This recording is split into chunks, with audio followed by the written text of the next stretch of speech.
رب العالمين والصلاة والسلام على سيد المرسلين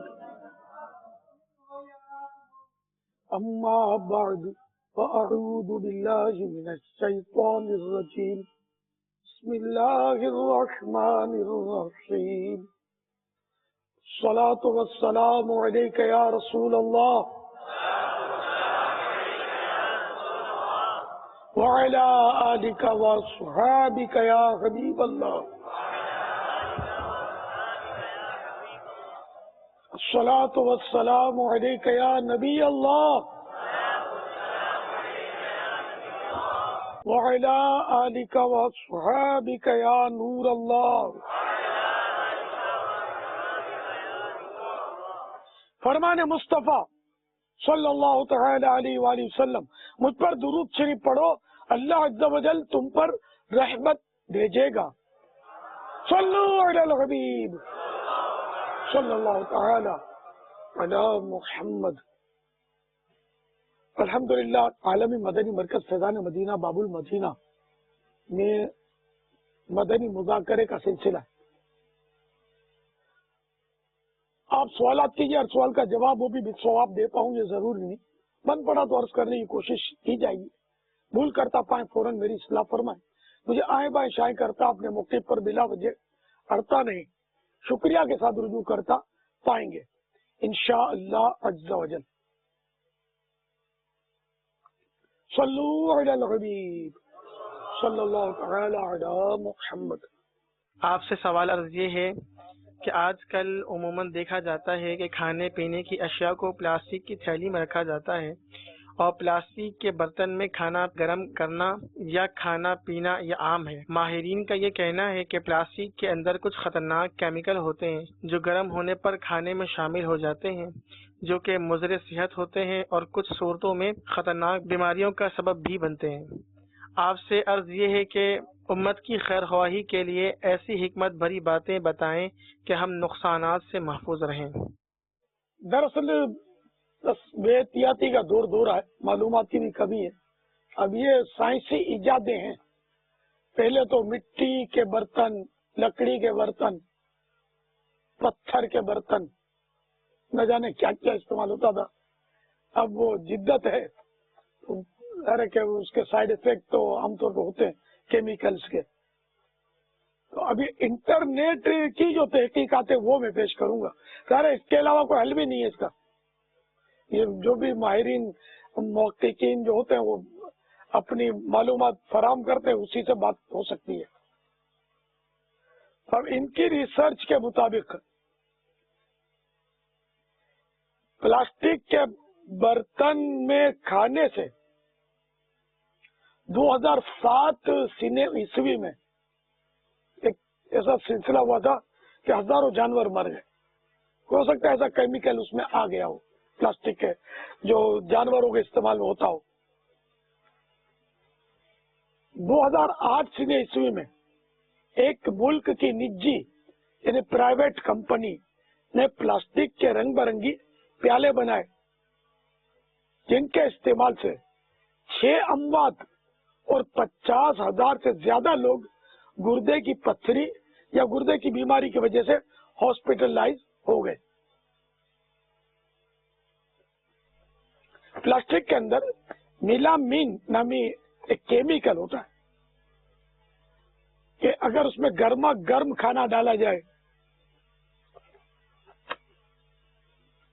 تو پھر یہ کہ وہ کیمیکل جو ہے نا وہ اس برتن سے جدا ہو کر کھانے میں مل جاتا ہے.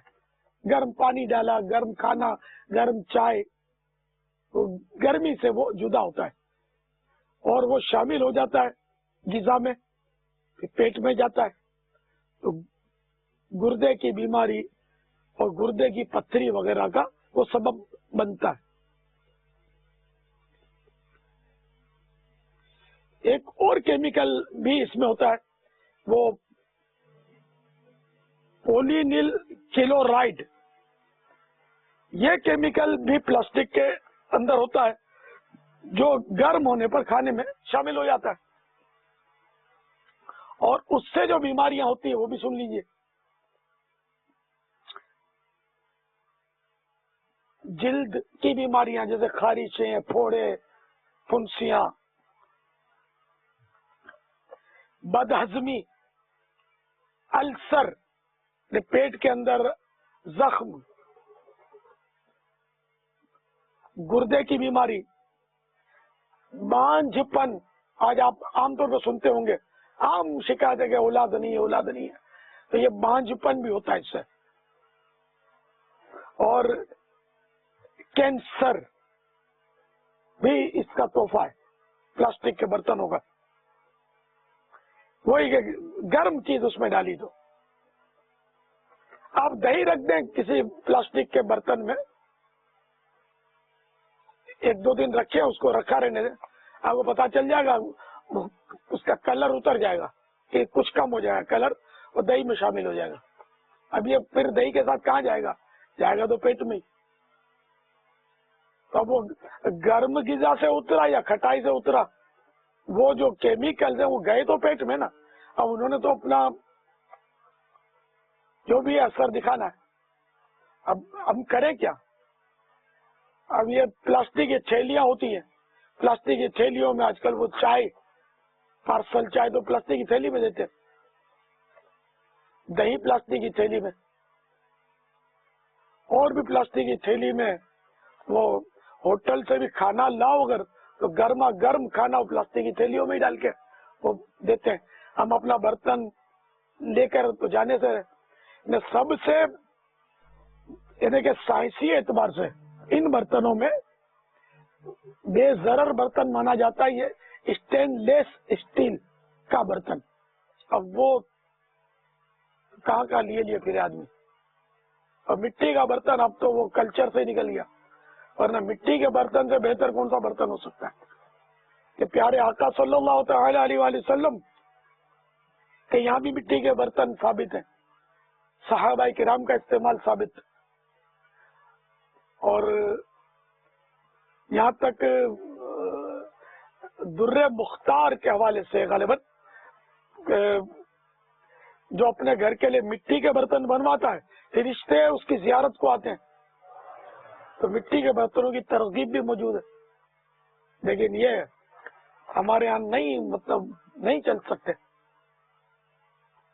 ابھی اپنے مدنی ماحول میں بھی کیا کوئی رکھتا ہے ایک آدھ پیالہ، تو ہم جیسا کوئی مہمان ہوتا تو اس کو نکال کے یہ پیش کرتا ہوگا، خود پتہ نہیں استعمال کرتا ہوگا یا نہیں کرتا ہوگا.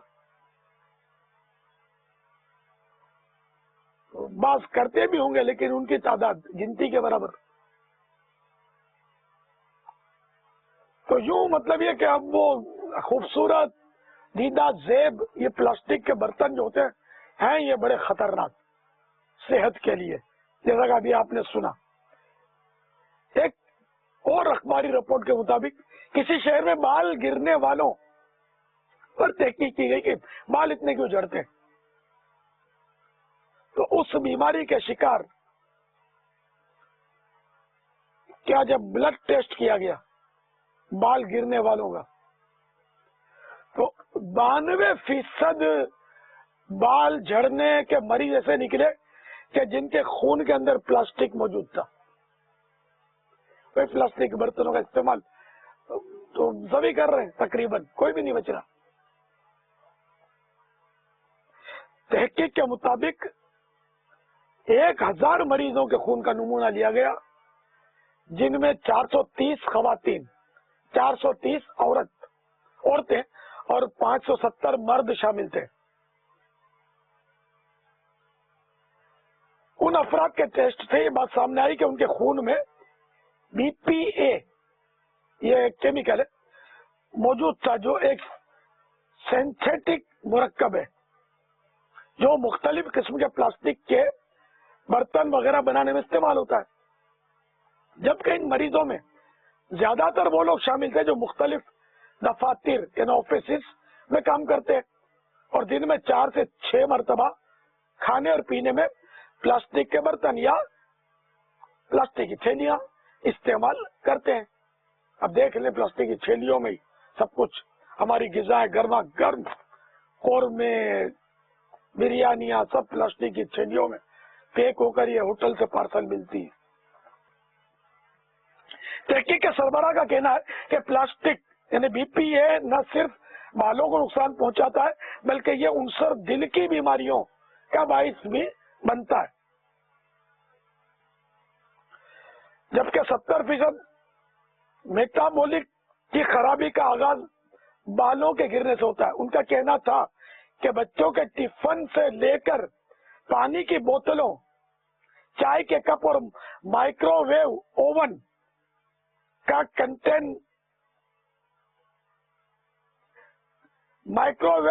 کنٹینر سب ہی ہمارے خون میں BPA کا باعث بنتے ہیں۔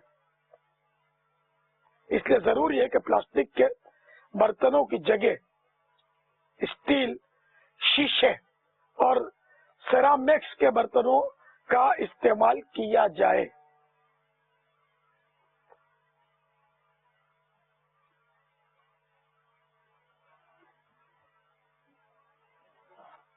تو مائکرو ویو کے جو برتن ہیں یہ بھی خطرناک ہے۔ تو اپنے مدنی مکالمے میں یہ الیکٹرونک کے جو اس طرح کے سامان استعمال ہوتے ہیں ہمارے یہاں، تو ان کے بھی سائیڈ ایفیکٹس بیان ہوئے تھے، جس میں مائکرو ویو کے بارے میں بھی بیان کیا گیا تھا۔ جو پلاسٹک کے کھانے کے ٹفن کے مائکرو ویو میں رکھ کر گرم کرتے ہیں اس کے ٹفن کو، تو BPA غذا میں شامل ہو کر خون میں داخل ہو جاتا ہے۔ اسی طرح پانی کی بوتلیں یا طرح طرح کے منرل واٹر کی بوتلیں جو آتی ہیں یہ میڈیکیٹڈ تو ہوتی نہیں ہے، تو یہ بھی اگر دھوپ میں رکھی جائیں تو سورج کی روشنی سے غیر محسوس طریقے پر وہ پگھل کر BPA پانی میں شامل ہو جاتا ہے۔ تو اس کے نقصانات آپ نے ابھی سنے، تو اس لیے جتنا ہو سکے بچنے کی کوشش کرنی چاہیے۔ تو یہ منرل واٹر اور اس طرح کی بوتلیں استعمال کریں تو اگرچہ اس کو پکانے کی ضرورت نہیں پڑتی لیکن دھوپ سے بچانا چاہیے۔ اور پلاسٹک کے برتنوں میں گرما گرم کھانا نہیں ڈالنا چاہیے، گرم پانی نہیں ڈالنا چاہیے، چائے وغیرہ گرما گرم، دودھ یہ گرم اس میں نہیں ڈالنا چاہیے، ورنہ پھر یہ کہ بیماریوں کے استقبال کی تیاری کرنی چاہیے۔ اللہ تعالیٰ ہم سب کی حفاظت فرمائے۔ یہ جو بھی میں نے عرض کیا یہ تقریباً یہ سائنسی تحقیقات عرض کی ہیں، کوئی یہ شرعی احکام میں نے بیان نہیں کیے، فقہی جزئیات میں نے آپ سے عرض نہیں کیا، نہ میں نے کبھی اس کے پڑھے۔ نئی چیزیں ہیں اور اس کی نئی تحقیقات ہیں، اور بارہا ایسا ہوتا ہے کہ سائنسی تحقیقات وہ مضبوط ہوتی ہیں۔ واللہ تعالی اعلم ورسولہ اعلم عز وجل وصلی اللہ تعالی علیہ وآلہ وسلم۔ صلو علی الحبیب صلی اللہ تعالی علیہ وسلم۔ میرا نام محمد ذیشان ہے۔ بابا ہم یہ کلیجی پہ ہم خون لگاتے ہیں، ٹر کرنے کی وجہ سے لگاتے ہیں۔ اگر یہ خوش ہو گئی نا تو کسٹمر لے گا نہیں، کالی پڑ جائے گی۔ اس کی کچھ رہنمائی فرما دیں، خون لگانا کیسا ہے؟ اب اس پر جو میں نے دیکھا ہے وہ کلیجی پر دل کا خون چھڑکتے ہیں، تو دل کا خون جو ہے یہ پاک ہوتا ہے، کھانا اگرچہ اس کو بھی نہیں چاہیے، اور اگر ذبح کے وقت نکلا ہوا خون لگاتے ہیں یہ تو ہے ہی ناپاک۔ تو پاک کلیجی کو ناپاک کریں گے تو یہ بھی اعلیٰ حضرت رحمۃ اللہ تعالی علیہ کے فتح رضویہ شریف میں یہ ہے کہ کسی پاک چیز کو ناپاک کر دینا بلا کسی ضرورت کے یہ حرام ہے۔ ایک تو گناہ یہ ہوا، اور دھوکہ بھی موجود ہے اس میں کہ وہ بالکل پرانی کلیجیاں نکالتے ہیں برف کی، اور اس پر خون ملا کر اس کو تازہ نما بنا دیتے ہیں اور یہ گاہک کو ٹکا دیتے ہیں، تو یہ دھوکہ ہے۔ تو دھوکہ، اس طرح دھوکہ کرنا یہ حرام اور جہنم میں لے جانے والا کام ہے۔ واللہ تعالی اعلم ورسولہ اعلم عز وجل وصلی اللہ تعالی علیہ وآلہ وسلم۔ دیکھیے وہ دل کا خون بھی دھوکہ دینے کے لیے نہیں لگا سکتے، ہاں یہ بھی نہیں، جیسی کلیجی ویسی دے دیں۔ اب اگر دل کا خون ہی لگایا ہے پاک صاف، اور ہر گاہک کو یہ بتا رہے ہیں کہ دیکھو اس پر ہم نے یہ خون لگایا تھا دل کا، اس لیے تاکہ یہ کلیجی سوکھ نہ جائے، تو بتا کر بیچنے سے جائز ہو جائے گا، مگر ذبح کیا کے وقت نکلا ہوا خون تو لگانا ہی جائز نہیں ہے، ناپاک ہے نا وہ، تو ایک پاک کلیجی پاک ہوتی ہے، اس کو ناپاک کرنے کی اجازت نہیں ملے گی۔ واللہ تعالی اعلم ورسولہ اعلم عز وجل وصلی اللہ تعالی علیہ وآلہ وسلم صلو علی الحبیب صلی اللہ تعالی علی محمد۔ محمد زمزم رضا اتاری، ہند اجمیری کابینہ، راجستھان کوٹا سے عرض گزار ہوں، مرشد کریم کی بارگاہ میں عرض ہے، کیا حضور انور صلی اللہ تعالی علیہ وآلہ وسلم کو مہندی کی بو ناپسند تھی؟ اور یہ بھی ارشاد فرمائے کہ کیا اسلامی بہنیں ہاتھوں پر مہندی لگا سکتی ہیں؟ جی ہاں، پیارے آقا صلی اللہ تعالی علیہ وآلہ وسلم کو مہندی کی بو پسند نہیں تھی۔ بی بی عائشہ صدیقہ رضی اللہ تعالی عنہ اسی وجہ سے مہندی نہیں لگاتی تھی کہ سرکار صلی اللہ تعالی علیہ وآلہ وسلم کو اس کی بو پسند نہیں ہے۔ البتہ دیگر جو عورتیں ہیں، عیسائی بہنیں، ان کو مہندی لگانے کی ترغیبات احادیث میں موجود ہیں، بلکہ بعض اوقات وہ مہندی کے بغیر ہاتھ دیکھ کر سرکار صلی اللہ تعالی علیہ وآلہ وسلم نے خود بھی ترغیب ارشاد فرمائی ہے، لیکن یہ بغیر مہندی کا ہاتھ عورتوں کا جو ہے یہ گویا ایک مردوں کے ہاتھ کی طرح، تو اس لیے اس کو مہندی سے رنگ کر وہ زنانہ ہاتھ ہو جائے، تو یوں عورتیں جو ہے وہ عیسائی بہنیں یہ مہندی لگایا کریں۔ البتہ یہ کہ عورتوں کے لیے زینت جو ہے نا یہ صرف اپنے شوہر کے لیے کرنی ہوتی ہے، مہندی لگا کر یہ بازاروں میں گھومنا اور پھر یوں ہاتھ دکھاتی پھرنا غیر مردوں کو، یہ حرام اور جہنم میں لے جانے والا کام، یہ ذہن میں رکھیں۔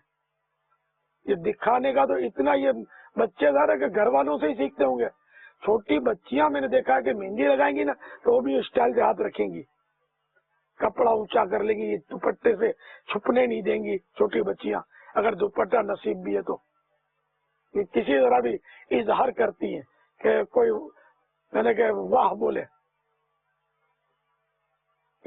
حب جا کی ٹریننگ تو ان کی ماؤں کو ہو سکتا ہے دیکھتی ہوں کہ جب امی کرتی ہے تو کوئی اچھا کام ہوگا تو میں بھی کروں، دکھاتی، اللہ بہتر جانے۔ اب اگر کوئی عیسائی بہن لگاتی ہے اور عیسائی بہنوں کو دکھاتی ہے تو خیر اس میں کوئی حکم نہیں لگے گا، یا امی کو دکھاتی ہے بیٹی اپنی، بھلے جوان ہے بیٹی تو وہ بھی کوئی حرج نہیں ہے، مدنی منی کے ابو کو دکھاتی ہے تب بھی کوئی حرج نہیں ہے، تو یہ اس کو ہو سکتا ہے کہ ترغیب ہوتی ہو تو یہ پھر سب کو دکھاتی ہے، تو خیر چھوٹی بہت چھوٹی بچی ہے وہ اگر غیر مردوں کو دکھاتی ہے تو اس میں بھی شرعاً کوئی حرج نہیں ہے۔ واللہ تعالی اعلم ورسولہ اعلم عز وجل وصلی اللہ تعالی علیہ وآلہ وسلم صلو علی الحبیب صلی اللہ تعالی علی محمد۔ میرا نام تصور اتاری، جامعۃ المدینہ بغدادی کابینہ UK۔ عرض یہ ہے کہ بعض موقعوں پر بعض ذمہ دار اسلامی بہنیں کے گھروں میں اسلامی بھائیوں کی نعت خوانی کا اہتمام ہوتا ہے، جس میں ذمہ دار اسلامی بہنیں اپنی دیگر ذمہ دار اسلامی بہنوں کو بھی دعوت دیتی ہیں کہ ہمارے گھر نعت خوانی میں فلاں مشہور نعت خواں تشریف لائیں گے، علیحدہ پردے کا انتظام ہے، آپ بھی ضرور نعت خوانی سننے آئیے گا۔ یہ نعت خوانیاں عموماً عشاء کے بعد شروع ہوتی ہیں اور رات گئے تک جاری رہتی ہیں۔ اس دوران اسلامی بہنیں آپس میں یوں کلام بھی کرتی ہیں کہ اب فلاں نعت خواں پڑھ رہے ہیں اور اب فلاں۔ بعض اوقات خود پردے میں رہنے والی نعت خواں اسلامی بھائیوں کو دیکھنے کی بھی ترکیب ہوتی ہے۔ آپ رہنمائی فرما دیجیے گا کہ ایسے نعت خوانیوں میں شرکت کے لیے ذمہ دار اسلامی بہنوں کو دعوت دینا کیسا، پھر ذمہ دار اسلامی بہنوں کا وہاں جا کر شریک ہونا کیسا، نیز نعت خواں اسلامی بھائیوں کو اس طرح دیکھنا کیسا۔ ایسیوں کو اسلامی بہنیں نہ کہا جائے، یہ مطلب ذرا شرم و حیا والی جو ہوگی اسلامی بہن ہوگی وہ کہاں سوچ بھی سکتی ہے اس طرح کی حرکتیں کرنا۔ یہ ہمارے بعض اسلامی بھائی بھی یہ دھندے کرتے ہیں، خالی امامہ پہن لیتے ہیں اور لگتے ہیں کہ دعوت اسلامی کے بہت اہم ذمہ دار ہیں اور ہوتے ہیں غیر ذمہ دار. وہ یہ ایسی حرکتیں کرتے اور کرواتے ہیں اور یہ نعت خوانیاں اور کرواتے ہیں اور اسلامی بہنوں کو دعوتیں اور جمع اور سب یہ ترکیب ہوتی ہے. میں آپ کو بخاری شریف کی حدیث سناتا ہوں. صحیح بخاری شریف میں سرکار مدینہ سلطان باقرینہ قرار قلب و سینہ فیض گنجینہ صاحب معطر پسینہ صلی اللہ تعالی علیہ وآلہ وسلم کی ایک خودی خاں یعنی اونٹوں کو تیز چلانے کے لیے مست کرنے والے اشعار پڑھنے والے تھے جن کا نام انجیشہ رضی اللہ تعالیٰ عنہ تھا، جو کہ انتہائی خوش آواز تھے، خوش الحان تھے. ایک سفر کے دوران جس میں عورتیں بھی ہمراہ تھیں اور سیدنا انجشہ اشعار پڑھ رہے تھے، اس پر سرکار مدینہ صلی اللہ تعالی علیہ وآلہ وسلم نے ان سے ارشاد فرمایا، اے انجشہ، اے انجشہ، آہستہ، نازک شیشیاں توڑ نہ دینا. مفسر شہیر حکیم الامت حضرت مفتی احمد یار خان علیہ رحمت الحنان اس حدیث پاک کے تحت فرماتے ہیں، یعنی میرے ساتھ سفر میں عورتیں بھی ہیں جن کے دل کچی شیشی کی طرح کمزور ہیں. خوش آوازی ان میں بہت جلد اثر کرتی ہے اور وہ لوگوں کے گانے سے گناہ کی طرف مائل ہو سکتی ہیں، اس لیے اپنا گانا بند کر دو. یعنی یہی کہ جو بھی خوش اعلانی سے جو کہا جا رہا ہے، بولے جا رہے ہیں اشعار، اس کو بند کر دو. یہ اس کی شرح میں مفتی صاحب نے ارشاد فرمایا. اب آپ اس سے اندازہ لگائیں کہ انجشہ کون تھے؟ صحابی رسول، سننے والیاں صحابیات، سرکار ابھی ظاہری حیات، ایسی صحبتیں، اور یہ سارے جنتی صحابہ صحابیات، ان کے بارے میں کہا گیا کہ یہ نازک شیشیاں ہیں. تو آج کل کی عورات، احتیاط کتنی ہے، آپ جو بھی سمجھدار ہو سمجھ سکتے ہیں. آج کل ہم حکامی کا بتائیں. اور یہ روایت میں نے پردے کے بارے میں سوال جواب صفحہ نمبر 261 تا 262 سے پڑھ کر سنائی. اسی میں نعت خوان کے تعلق کے سوال جواب بھی موجود ہیں کہ عورتیں سنیں نہ سنیں. اب خوش الحان نعت خوان کو سنیں گی تو اس کا انجام کیا ہوگا؟ کیونکہ آواز میں تو جادو ہوتا ہے، خوش الحان نعت خوان کے کلام میں تو بالکل جادو ہوتا ہے. اور پھر یہ عورتیں جو نام لیتی ہیں نا کہ یہ فلاں نعت خوان ہے، فلاں نعت خوان ہے، آپ کو بتاؤں یہ کیسے پتا چلتا ہے؟ ان کو ان کے نالائق محرم جو ہے نا، یہ ان کو بتاتے ہوتے ہیں. ان کو کیا پتا؟ کیونکہ ہمارے ہاں تو نام لکھے نہیں جاتے مدنی چینل پر نعت خوان کے، تو ان کو کیسے پتا چلتا ہے؟ تو ہو نہ ہو یہ اپنے اسلامی بھائی بتا دیتے ہوں گے یہ کون سا مبلغ ہے، یہ کون سا نعت خوان ہے، کون سی برادری ہے، یہ سارا بتاتے ہوں گے. حالانکہ پہلے بھی میں منع کر چکا ہوں کہ مدنی چینل پر آنے والے مبلغین کا تعارف گھر میں مت کروایا کریں. پھر آپ سر پہ ہاتھ رکھ کے کہیں رونے کا ٹائم نہ آئے. آپ کے لیے میں جو کہنا چاہتا ہوں، جس میں تھوڑی بہت بھی ہوگی نا وہ سمجھتا ہوگا اور اگر عقل مند ہوگا تو رجوع کر لے گا، اور آئندہ کبھی بھول کر بھی کسی مبلغ اور نعت خوان کا تعارف گھر میں نہیں کروائے گا. میری بڑی بہنیں میرے سے بڑی ہے، مجھے یاد نہیں پڑتا میں نے کبھی کسی مبلغ کا بولا ہو فلاں بیان کر رہا ہے اور فلاں نعت خوان کسی اچھی نعت پڑھ رہا ہے. مجھے یاد نہیں پڑتا میں نے کبھی تعارف کرا. حالانکہ بالکل بڈیاں ہیں ہمارے گھر میں، پھر بھی میں نہیں کرتا تعارف. اور آپ کو کیا ہو گیا، جوان عورتوں کو یار ہم اس طرح تعارف کرواتے ہیں مبلغوں کا، جوان مبلغ اور جوان نعت خوان. مبلغ سے زیادہ خطرناک نعت خوان ہوتا ہے، لیکن مبلغ بھی خطرناک ہوتا ہے. جوان ہوتا ہے. تو اس لیے ہاتھ جوڑ کر مدنی التجا ہے کہ نعت خوان اگر سننا ہے نا اسلامی بہنوں کو تو مرحوم نعت خوان کو سنیں. جیسے مرحوم حاجی مشتاق یہ مرحوم ہے نا, دنیا سے چلے گئے, تو اب ان سے ترکیب آؤٹ ہونا اس کا چانس نہ ہونے کے برابر اس لیے کہہ رہا ہوں کہ ایک طرف سے ہو سکتا ہے. تو اگر اب بھی کوئی جھنجھناٹ ہوتی ہے, گدگدی ہوتی ہے نعوذ باللہ دل میں, تو اسلامی بہن پھر مرحوم کی بھی آواز نہ سنے, بند کر دے, ہٹ جائے. باقی نعتخوانوں کو سن کر خدا نہ خواستہ پتہ نہیں کتنے گناہ ہوتے ہوں گے, اور معاذ اللہ شیطان یہ سمجھاتا ہوگا کہ تو ثواب کا کام کر رہی ہے, عبادت کر رہی ہے.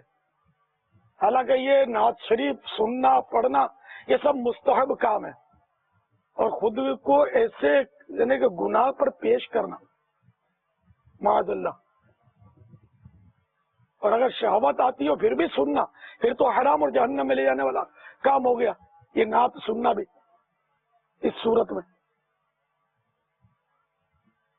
تو اس لیے کوئی بھی اسلامی بھائی اس طرح کی محفلیں نہ کرے کہ جس میں یہ اسلامی بہنوں کو پردے کا لالچ دے کر بیوقوف بنائے کہ آ جاؤ پردے میں. کان کا پردہ یہ کہاں جائے گا؟ کان کا پردہ کھولنے کے لیے آپ بلا رہے ہیں کہ سنو نعتخوانوں کو اور ڈوب مرو. ہم تو ڈوبے سنم, تم کو ہی لے ڈوبیں گے. ایسا کیوں کرتے ہو یار؟ اسلامی بہنیں اپنی چار دیواری میں خود نعتیں پڑھیں, اسلامی بہنوں سے سنیں. اسلامی بہنوں میں بھی اچھی اچھی نعت پڑھنے والیاں ہوتی ہیں, لیکن خبردار ان کی آواز باہر نہیں جانی چاہیے, نہ محرم تک نہیں جانی چاہیے. مائک کے استعمال کی دعوت اسلامی میں تو ہم نے اجازت دی ہی نہیں ہے. چاہے لاکھ اسلامی بہنیں جمع ہو جائیں, مائک نہیں, مائک کے ذریعے باہر جائے گی آواز, غیر مردوں سے آواز رک نہیں سکتی. گھر کی وہ چار دیواری کہ جو بیچ کا کمرہ ہو, اگر باہر کا لون ہے, کھلا آسمان, اور جیسے بارہ دری جس کو بولتے ہیں, اس طرح کا ولاز میں جو ہوتے ہیں, اس میں تو چلتے پھرتے جو مرد ہوتے ہیں ان کو آواز جائے گی. یا فلیٹ ہے تو اگر دوسرا پہلا تیسری منزل ہے تو یہ تو کوئی گزرے گا روڈ سے تو اس کو تو آواز جائے گی, پہلے مائک کے بغیر ہے. خاص کر صلاۃ و سلام پڑھیں گی تب جائے گی, ذکر کریں گی تو بھی جائے گی. تو اس لیے وہ بیچ کے کمرے میں صلاۃ و سلام بھی من میں پڑھنا ہے, اللہ کو سنانا ہے نا. تو اللہ تعالی تو پست سے پست آواز سنتا ہے, اس کے لیے ہماری آواز کی کوئی حاجت نہیں ہے. پیارے آقا صلی اللہ تعالی علیہ وآلہ وسلم بھی اللہ کی عطا سے دل کی آواز سن لیتے ہیں. تو اسلامی بہنوں کو چاہیے کہ وہ بس وہ من میں بغیر انہیں آواز نکلے گی, صلاۃ و سلام پڑھیں, ذکر کریں, اللہ اللہ. پھر یہ بات پٹخنیاں کھاتی ہوں گی, پکڑ دھکڑ ہوتی ہوگی, یہ ساری ڈرامے بازی نہیں کرنی. بس چپ چاپ اللہ کو راضی کرنے کے لیے بس وہ آہستہ آہستہ آواز کرنا ہے. اللہ تعالیٰ کی رضا آپ کے لیے پردہ پردہ پردہ, بدن کا پردہ, بالوں کا پردہ, کانوں کا پردہ, آنکھوں کا پردہ, زبان کا پردہ, آواز کا پردہ, روئے کا پردہ پردہ, بس پردہ. پھر انشاءاللہ آپ پردہ نشین خاتون جنت بی بی فاطمہ زہرا رضی اللہ تعالی عنہ کا جنت میں پڑوس پا لیں گی انشاءاللہ عز و جل. صلو علی الحبیب صلی اللہ علیہ وسلم. میٹھے میٹھے اسلامی بھائیوں اور ہمارے ناظرین و حاضرین, الحمدللہ عز و جل یہ جو امیر سنت کی بارگاہ سے مدنی پھول ہمیں مل رہے ہیں, آپ سمجھ سکتے ہیں کہ یہ ایک ایسے نازک دور میں یہ مدنی پھول بیان کیے جا رہے ہیں کہ جہاں پر تو معاذ اللہ میوزیکل پروگرام اور نہ جانے کیا کیا عجیب و غریب قسم کی بے حیائیوں پر مبنی کام ہو رہے ہوتے ہیں. تو ان حالات میں دعوت اسلامی کا یہ حیا والا درس, تقوی والا درس, شرعی رہنمائی والا درس, یہ جو درس ہیں اس پر لازمی طور پر ہمیں پابندی کرنی چاہیے اور اس کو عام کریں. جو کتاب پردے کے بارے میں سوال جواب اس کتاب کو عام کریں. اس میں نعت خوانی، نعت خوان اور اس طرح کے بہت سارے مدنی پھول الحمدللہ امیر سنت نے ہمیں لکھ کر دیے ہیں. تو اللہ کرے کہ ہمیں ان مدنی پھولوں پر عمل کرنے کی توفیق بھی نصیب ہو اور اس کتاب کا بغور مطالعہ کریں. اور ہم سب کو چاہیے کہ اپنے گھر میں بھی مدنی ذہن دینے کی کوشش کریں. صلو علی الحبیب صلی اللہ تعالی علی محمد. دیگر یہ کہ ہمارے نعت خوان اسلامی بھائی ہیں، انشاءاللہ امید ہے کہ میری بات نہیں ٹالیں گے. ان کو جب پتا چلے نا کہ اسلامی بہنوں کو بھی جمع کیا جا رہا ہے تو یہ معذرت کر لیں کہ میں اس میں نہیں آؤں گا، کہ دعوت اسلامی میں اس کی اجازت نہیں ہے. اور اگر پہنچ گئے پھر پتا چل گیا کہ اسلامی بہنیں جمع ہے تو آپ معذرت کر کے اٹھ کر تشریف لے جائیں. بھلے ناراض ہوتا ہو تو آدھی روٹی کم کھائے، کہ اپنے پیٹ کا قفل مدینہ کے بھی درس ہے نا، 2 روٹی زیادہ کھائے تو پھر ویسے ہی مہنگائی ہے. تو یوں مطلب آپ وہاں سے خروج کر جائیں. تو انشاءاللہ اس طرح جو ہمارے نادان اسلامی بھائی جو مجھے بدنام کرتے ہیں، دعوت اسلامی کو بدنام کرتے ہیں، ایسے انداز اختیار کر کے ان کی ناک کٹے گی تو یہ باز آئیں گے. اور یہ سارے اسلامی بھائیوں تک میری بات عام کر دیں کہ دعوت اسلامی شرم و حیا اور حسن اخلاق کا پیغام دیتی ہے، اخلاقیات کا پیغام دیتی ہے. ہمیں وہی کام کرنے ہیں کہ جس میں شرم و حیا کا درس زیادہ سے زیادہ ہو اور حسن اخلاق اجاگر ہوتا ہو. اس طرح کی حرکتیں کر کے کیوں شیطان کو ہنساتے ہیں؟ اس طرح آپ کو ثواب ملے گا یا گناہ ملے گا؟ کیا نام و نمود چاہیے، یا اسلامی بہنوں کی کوئی ہمدردیاں چاہیے، یا کوئی یعنی ان کی کشش چاہیے؟ کیوں اپنے آپ کو داؤ پہ لگاتے ہو؟ اللہ کرے دل میں اتر جائے میری بات. صلو علی الحبیب صلی اللہ تعالی علی محمد. وہ دل کے اجزاء کے بارے میں وہ سوال آیا ہے. دل میں جو خون ہوتا ہے نا، دل میں جو خون ہوتا ہے اس میں یہ کہ اس کو فیضان سنت میں منع لکھا ہے، فتح رضویہ شریف کے حوالے سے. تو منع لکھا ہے نا، تو کھانا منع لکھا ہے. فیضان سنت میں کہیں بھی دل کے خون کو ناپاک نہیں لکھا. آپ ڈھونڈ کے نکالیں، مل جائے تو پھر مجھے پیغام بھیج دیں کہ فلاں صفحے پر تم نے ناپاک لکھا ہے دل کے خون کو. نہیں لکھا اس میں الحمدللہ. تو ہر پاک چیز کھائی تھوڑی جاتی ہے. ہم مثال دوں آپ کو ذرا سنبھل کے. ہاں، کبوتر کی بیٹ پاک ہے، کبوتر کی بیٹ پاک ہے. اب میں پوچھتا نہیں کھاؤ گے یا نہیں کھاؤ گے، آپ سمجھ جاؤ. تو دل کا خون پاک ہے، آپ سمجھ جاؤ کھاؤ گے یا نہیں کھاؤ گے. صلو علی الحبیب صلی اللہ تعالی علی محمد. میرا سوال امیر اہل سنت سے ہے کہ جیسے ہمارا گوشت کا کاروبار ہے تو میرے کپڑے جیسے میلے ہوتے ہیں، خون کے دھبے وغیرہ لگے ہوئے ہوتے ہیں، میں نماز پڑھ سکتا ہوں یا کپڑے چینج کر کے ہی پڑھ؟ اب اگر خون ذبح کے وقت نکلا ہوا خون ہے اور وہ 1 درہم سے زیادہ لگ گیا ہے، بلکہ اس کا تو خون کا تو وزن ہوتا ہے، تو خیر اگر وہ حد ممانعت پر ہے کہ جب تو نماز نہیں ہوگی، اگر وہ 4.5 ماشے سے زیادہ لگا ہوا ہے تو نماز نہیں ہوگی، اور اگر 4.5 ماشے لگا ہوا ہے تو مکروہ تحریمی، اور اس سے کم ہے تب بھی نماز اس کو پاک کر کے دہرانا سنت رہے گا. اب گوشت فروش جو ہوتے ہیں ان کے کپڑے تو کپڑے، بدن میں بھی بدبو ہو جاتی ہے، گوشت لگتا رہتا نا.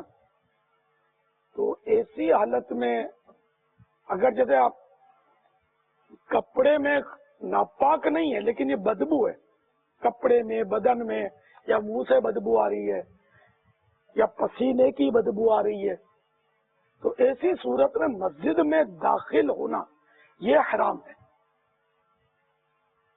یہ کئی سارے بھائیوں کے پسینہ اتنا آتا ہے گرمیوں میں خاص کر کہ ان کے پسینے کی بدبو بالکل برابر والے کو آتی ہے. کوئی مروت میں بول نہیں سکتا، کسی کو بولتا نہیں، بدبو آ رہی ہوتی.